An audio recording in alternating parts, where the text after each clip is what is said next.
Qui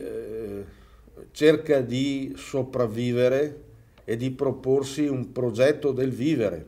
raccogliendo materiali, ma soprattutto dando vita a un'idea che è quella della riappropriazione di elementi naturali da parte dell'uomo. Un percorso di storia, di tradizione, di cultura, ma anche un percorso di ricerca, di innovazione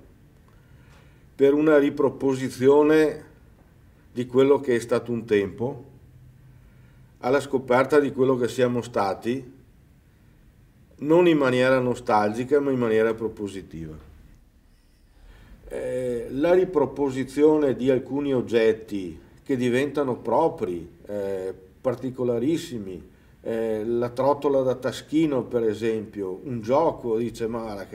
a 50 anni, a 60 anni gioca ancora con la trottolina. Sì, perché sono comunque, questa è l'idea, dei compagni di viaggio